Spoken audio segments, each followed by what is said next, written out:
দিয়েছেন সে আল্লাহ তাবারক ওয়া তাআলার প্রশংসা করে আমরা শেষ করতে পারবো না, তাই সকলেই বলুন আলহামদুলিল্লাহ। তারপরে পরে বিশ্বনবী সরকারে কায়না জনাবে মুহাম্মদ রাসূলুল্লাহ সাল্লাল্লাহু আলাইহি সাল্লাম, তার উপরে দরুদ ও সালাম ও শান্তির ধারা বর্ষিত হোক, সকল বলুন আমিন। পবিত্র কোরআন থেকে আমি একটি আয়াত তেলাওয়াত করেছি। এই আয়াতকে সামনে রেখে আমি কিছু কথা বলে আমি আমার বক্তব্য নির্ধারিত সময় শেষ করবো। মা তৌফিক ইল্লা বিল্লাহ। সেই সন্ধ্যা থেকে নিয়ে পর্যন্ত আমরা প্রত্যেকটি বক্তার মুখ থেকে একই বিষয়ে আলোচনা শুনে আসছি, তবে বিভিন্ন জনা বিভিন্ন রকমভাবে উপস্থাপন করেছেন আপনাদের সম্মুখে। তবে একটা কথা আমি বলে আমি মূল বক্তব্যের দিকে চলে যাব।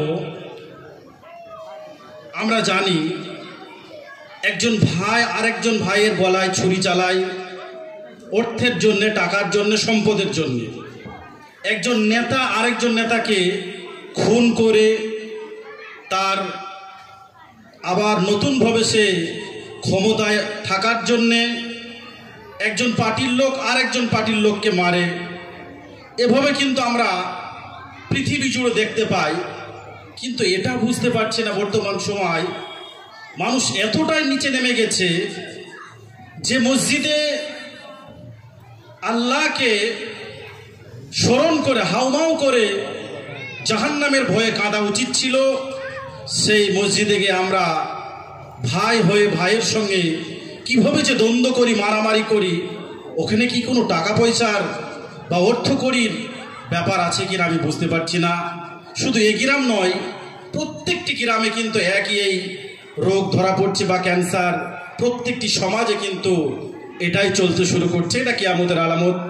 যাই হোক, আমরা এই সমস্ত ফিতনা থেকে যেন যে সমস্ত মানুষ আমরা এই আওয়াজ শুনতে পাচ্ছি বা এতক্ষণ পর্যন্ত আলোচনা শুনলাম, এই খারাপ জায়গা থেকে যেন আমরা প্রত্যেকে সরে থাকতে পারি, এই তৌফিক আল্লাহ সুবহানাহু ওয়া তাআলা আমাদের প্রত্যেককে দেন, সকলে বলুন আমিন।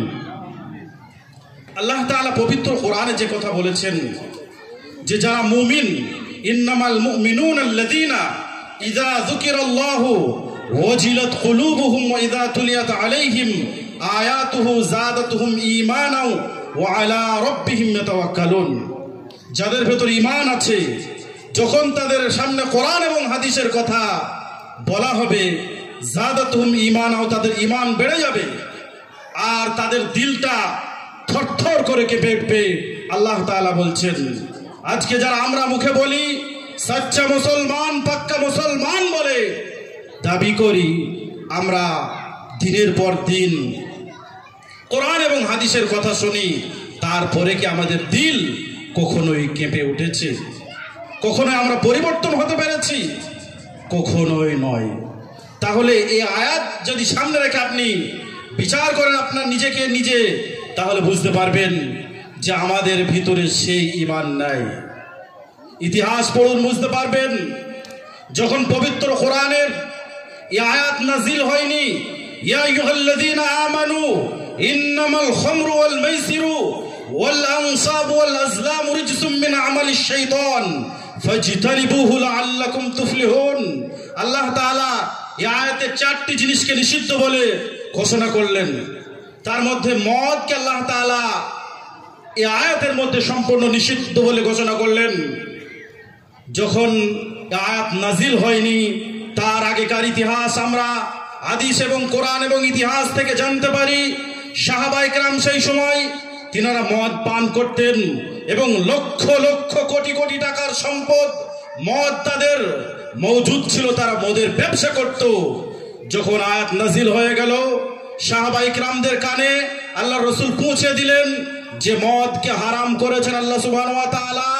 সাহাবায়ে কেরাম তারা কত কোটি লক্ষ টাকার সম্পদ, সেদিকে আর তিনারা তাকাননি। সঙ্গে সঙ্গে গোডাউন খুলে মদের গোডাউন থেকে লাথি মেরে সমস্ত মদকে রাস্তায় ফেলে দিয়েছেন।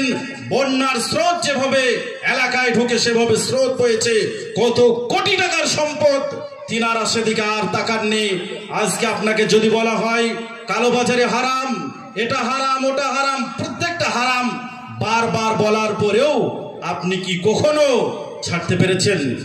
সেই জায়গায় যদি আজকে আমরা যে জায়গায় পৌঁছেছি সেই রকম জায়গা যদি আমরা পাই, তাহলে বলবো এই গোডাউন ভর্তি এই মালটা বেচে দিই, তারপরে আমরা ফিরে আসবো আল্লাহর দিকে।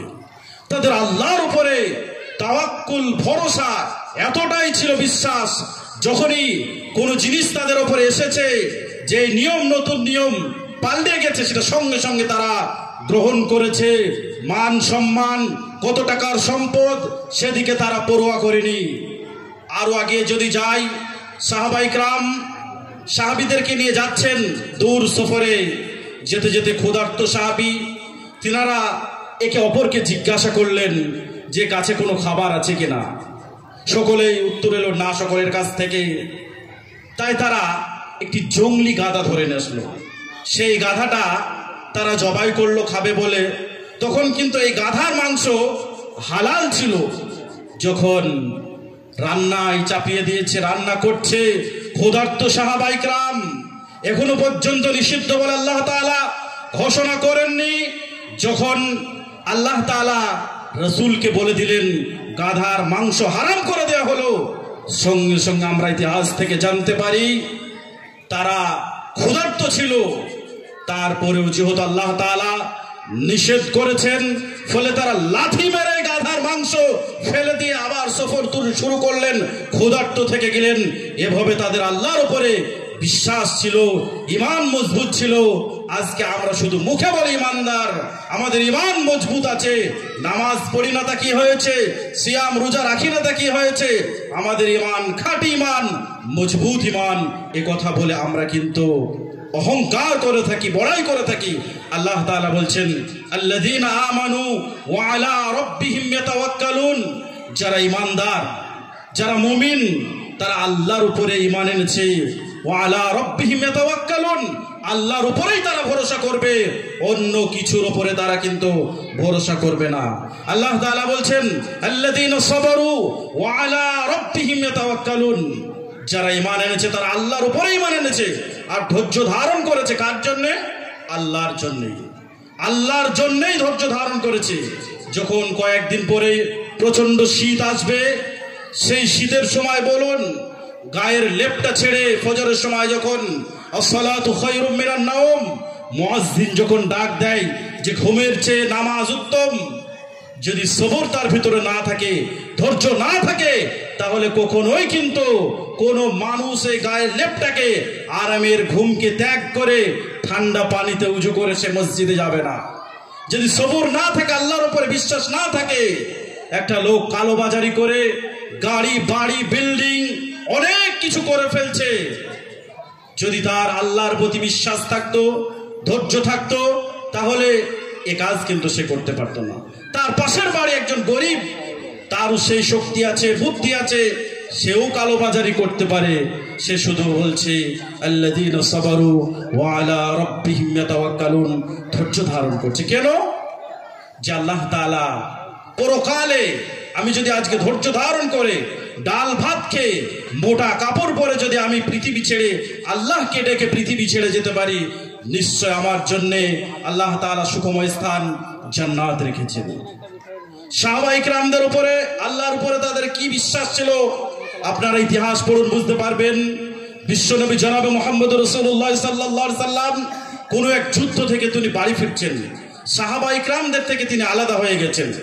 তিনি ক্লান্ত শরীর একটি গাছের নিচে তিনি বিশ্রাম করার জন্য একাই রয়েছেন। থেমে গেলেন, বসে গেলেন। সেই সময় প্রত্যেকটি আরববাসীর কাছে আত্মরক্ষার জন্য একটি তলোয়ার থাকতো।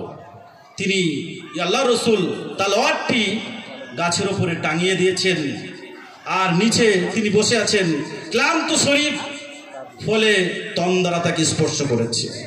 ইসলামের একজন চরম সূত্র, তিনি মনে মনে ভাবছেন, যেই নবীকে নিয়ে তো জল্পনা কল্পনা, তাকে আজকে আমি আমার হাতের মুঠায় পেয়ে গেছি, কারণ তাকে আমি আজকে পৃথিবী থেকে সরিয়ে দেব, বিরাট হারে আমার নাম ছড়িয়ে পড়বে।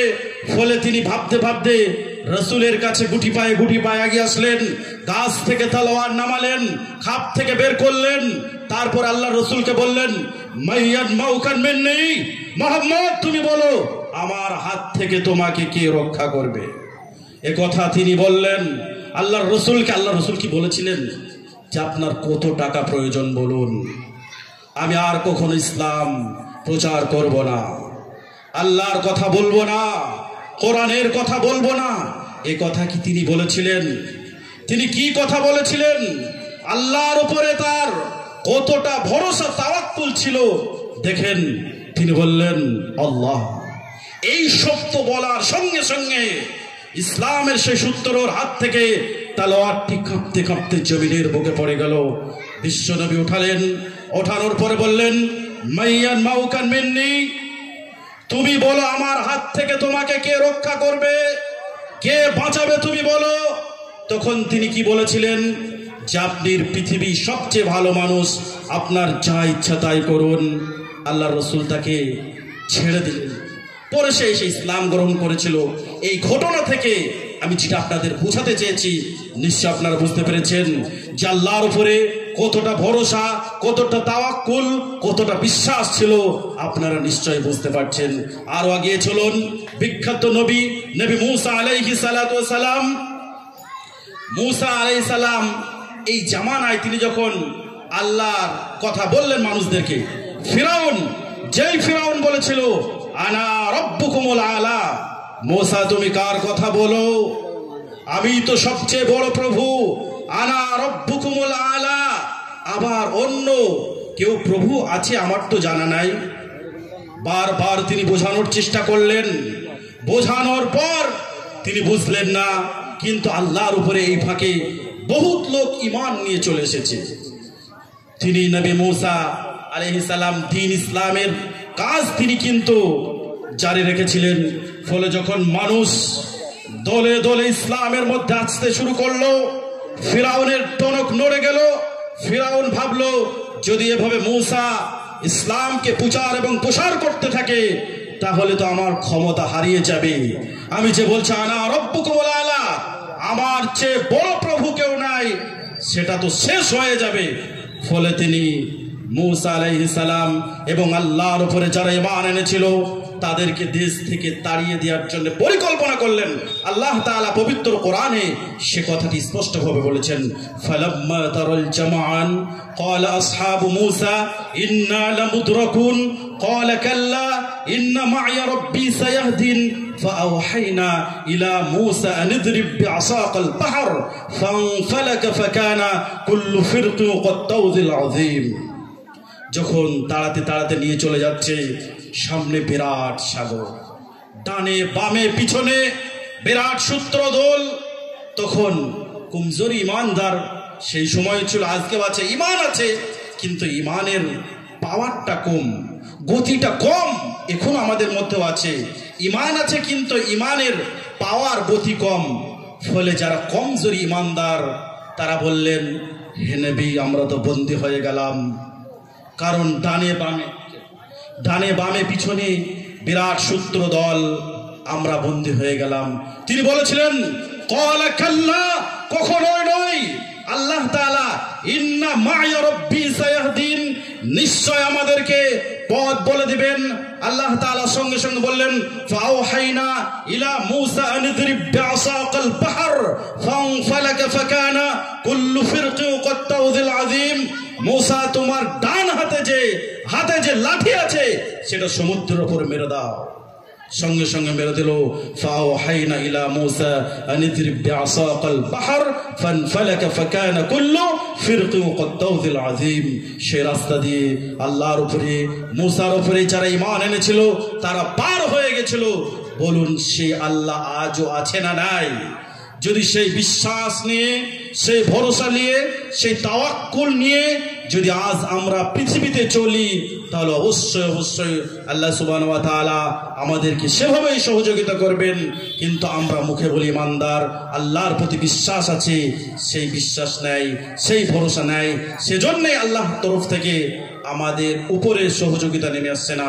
পরিশেষে আল্লাহ সুবহানাহু ওয়া তাআলার কাছে আমরা সকলে এই প্রার্থনা করব, আল্লাহ তাবারক ওয়া তাআলা আমাদের প্রত্যেককে তিনি যে বিধান দিয়েছেন কোরআন এবং হাদিস, তার উপরে যতদিন আমরা পৃথিবীতে টিকে থাকবো, বেঁচে থাকবো, সেই বিধানের উপরে যেন জীবনকে অতিবাহিত করতে পারি, এই তৌফিক আল্লাহ সুবহানাহু ওয়া তাআলা আমাদের প্রত্যেককে দেন। সকলে বলুন আমিন। আসসালামু আলাইকুম ওয়া রাহমাতুল্লাহি ওয়া বারাকাতুহু।